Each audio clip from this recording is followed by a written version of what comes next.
الرجيم بسم الله الرحمن الرحيم وقال ربكم ادعوني استجب لكم ان الذين يستكبرون عن عبادتي سيدخلون جهنم داخرين۔ حضرات 24ویں پارے کی تلاوت سنی۔ قرآن مجید کی ہر آیت اپنی جگہ بہت اہم ہے۔ ایسا نہیں ہے کہ قرآن میں یہ آیت غیر اہم ہے یا اس میں ہمارے لیے کوئی سبق نہیں ہے، سب اہم ہے۔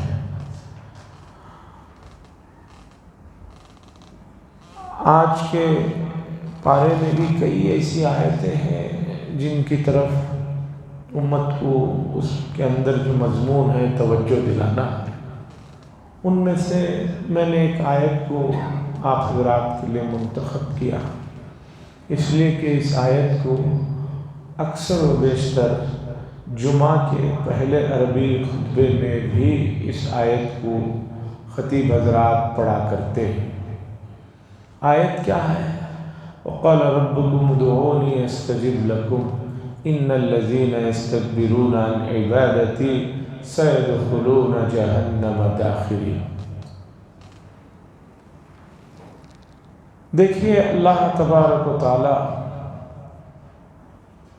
یہ چاہتے ہیں کہ اس کے بندے اس کے ساتھ اپنے تعلق کو زیادہ سے زیادہ گہرا اور مضبوط بنائے رکھیں، اور یہ فطری بات ہے، یہ نیچرل بات ہے۔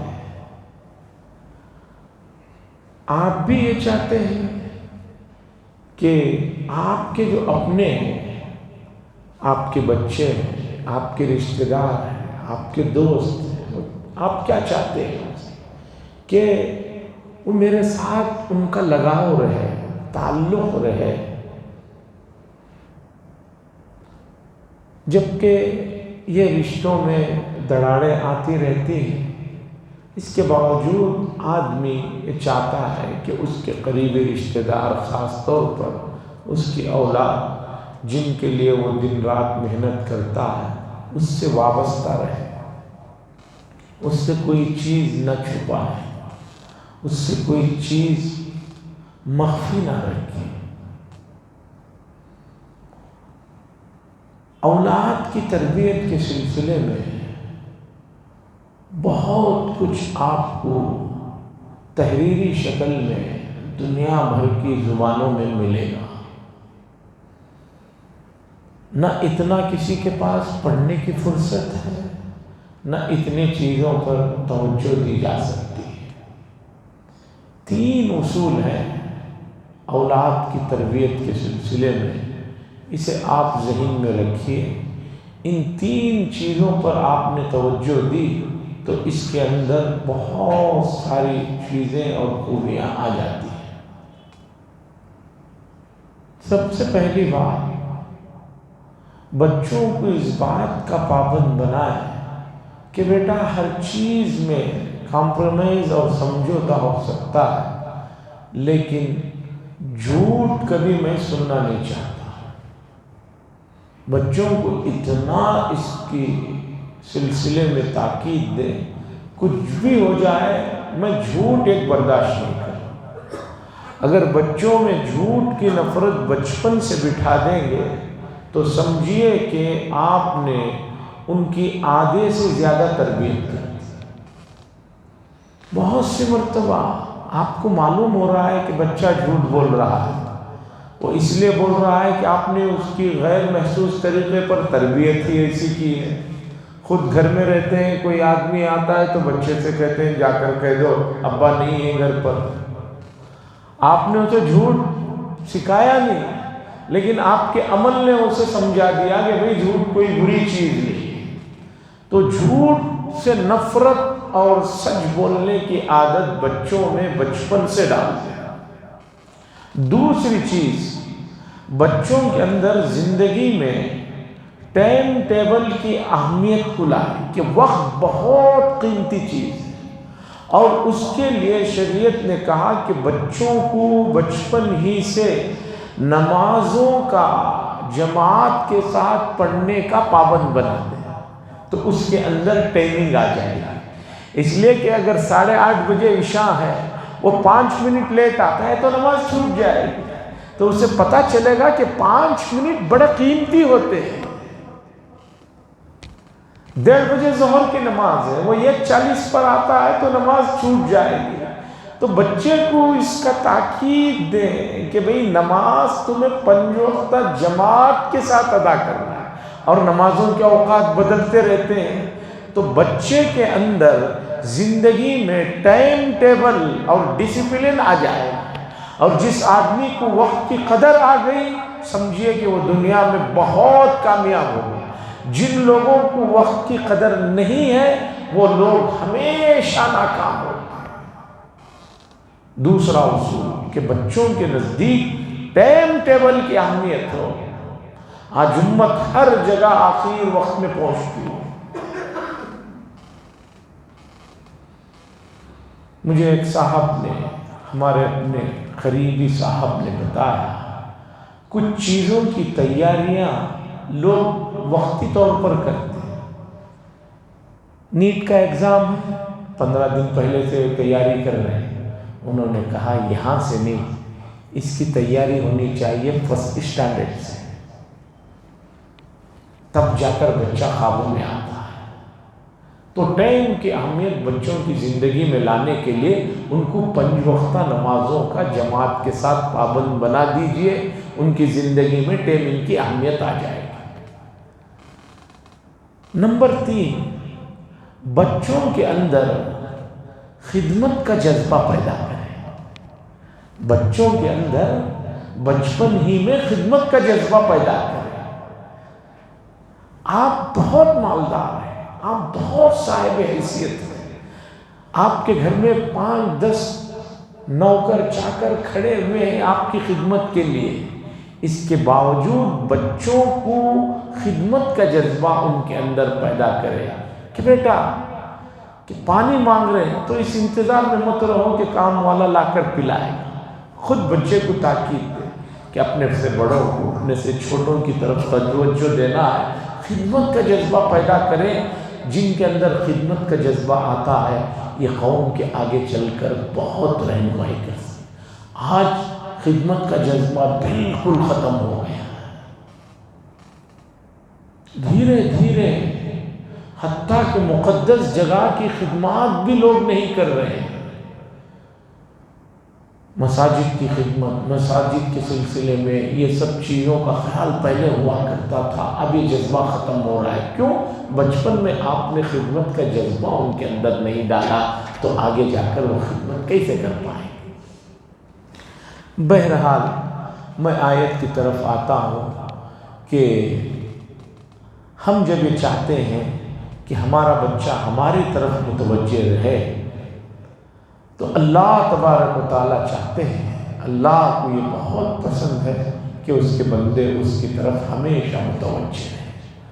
اس کے لیے اللہ نے فرمایا وَقَالَ رَبُّكُمُ ادْعُونِي أَسْتَجِبْ لَكُمْ، اور کہیے کہ اپنے رب سے مانگو، رَبُّكُمُ ادْعُونِي، اپنے رب سے مجھ سے مانگو، استجب لکم، میں تمہاری دعاؤں کو، تمہاری جو بھی چیزیں ہیں میں ان کو قبول کروں گا، میں ان کو سنتا ہوں۔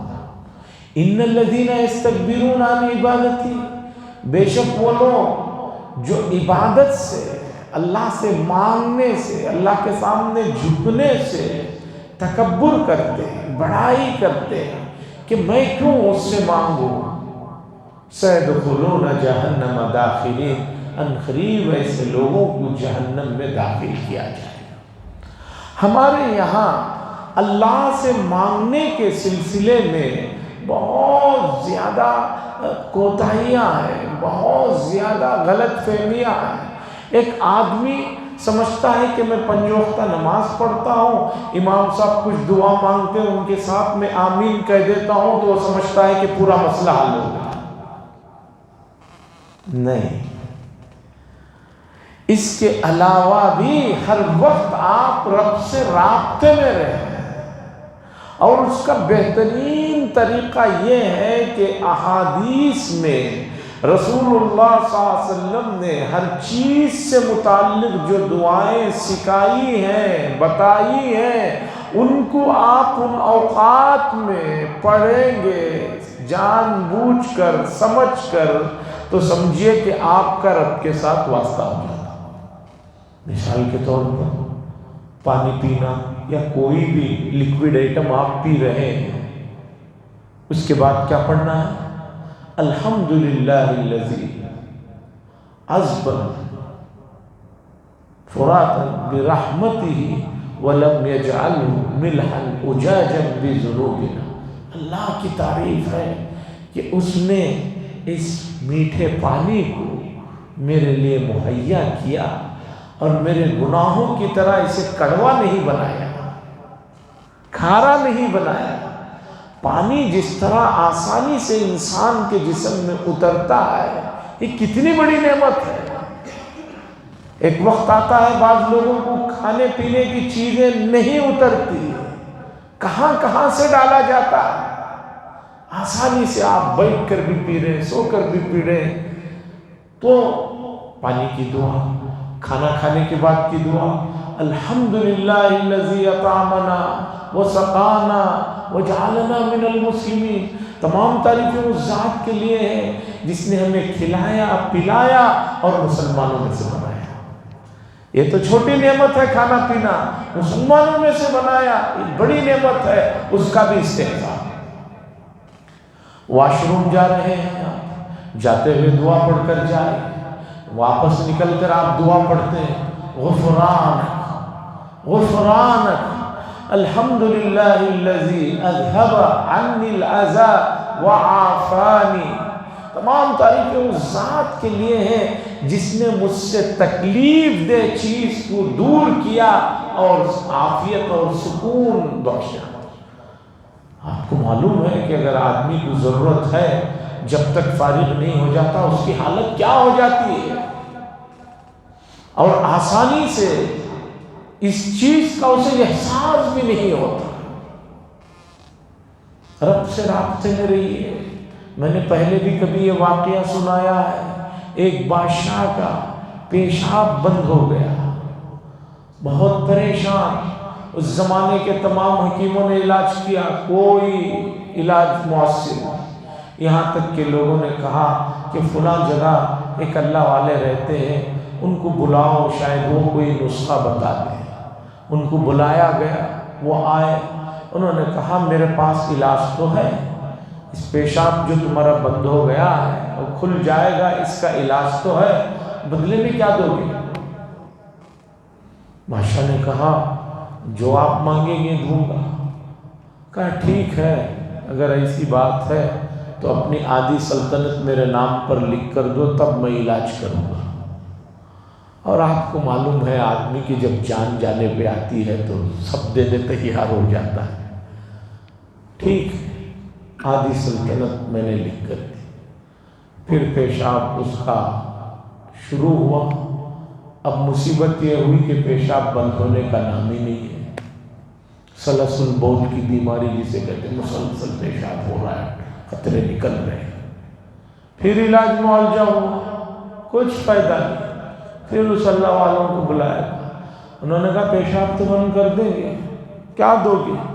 اس نے کہا آدھی سلطنت تو دے دیا ہوں۔ کہا باقی آدھی تو باقی ہے، اگر دو گے تو علاج کروں گا۔ اس نے کہا لے لو باقی آدھی سلطنت۔ پھر انہوں نے علاج کیا۔ اس کے بعد بادشاہ کے چہرے پر دیکھا کہ سلطنت جانے کا اسے بہت غم اور بہت پریشانی، جان نکلے جیسا عالم ہو رہا ہے۔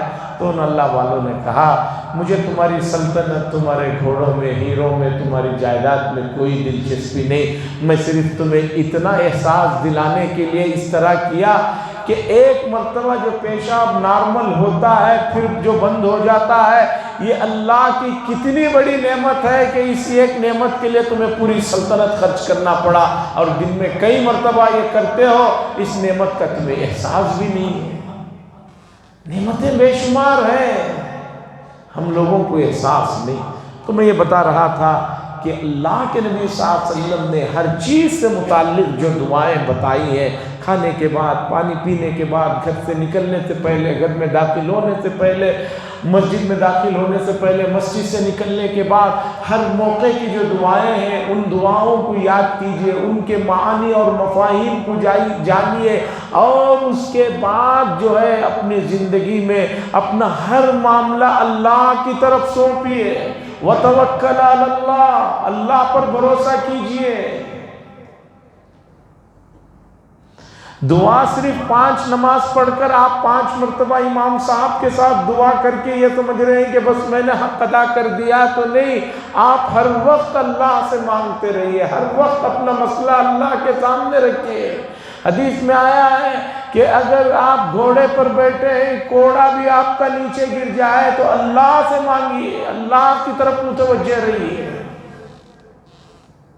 دعا بڑی عبادت ہے، اور اگر دعا عاجزی سے کی جائے، شدت سے کی جائے، حدیث میں آیا ہے کہ جس طرح ایک ضدی بچہ اپنے ماں باپ سے چمٹ جاتا ہے کہ یہ میرا کام کرنا ہی ہوگا نہیں تو نہیں چھوڑوں گا، اسی طرح آپ اللہ سے شدت کے ساتھ مانگیں۔ حضور صلی اللہ علیہ وسلم نے دیکھا ایک آدمی دعا مانگ رہے ہیں، اللہ میرا ایک مسئلہ ہے، آپ چاہے تو حل کر دیجئے۔ حضور صلی اللہ علیہ وسلم نے فرمایا اللہ پر کوئی جبر نہیں کر سکتا، یہ مانگنے کا طریقہ نہیں، یہ کہو کہ اللہ آپ ہی یہ کام کر سکتے ہیں، میرا کام کر دیجئے، میرا کام کر دیجئے، میرا کام کر دیجئے۔ تو یہ دعا مانگنے کا طریقہ ہے۔ دعا کے احادیث میں بڑے تفصیل سے آداب ہیں، اور اس کے سلسلے کی بہت ساری باریکیاں ہیں، بہت دعائیں مانگنے کا وقت، کون سا وقت مناسب ہے، کب دعا مانگنا چاہیے، کس طرح مانگنا چاہیے، اس سلسلے میں احادیث میں بڑی تفصیلات آئی ہیں۔ انشاءاللہ اس مضمون کو اور آگے بھی رکھوں گا۔ دعا فرمائے اللہ تبارک و تعالی ہمیں اللہ کے ساتھ لو لگائے رکھنے کی توفیق نصیب فرمائے۔ وآخر دعوانا الحمدللہ رب العالمین، الحمدللہ رب العالمین، والعاقبۃ للمتقین، والصلاة والسلام على سید المرسلین وعلى آلہ وصحبہ اجمعین۔ اللہم انت السلام منک السلام، تبارکت یا ذا الجلال والاکرام۔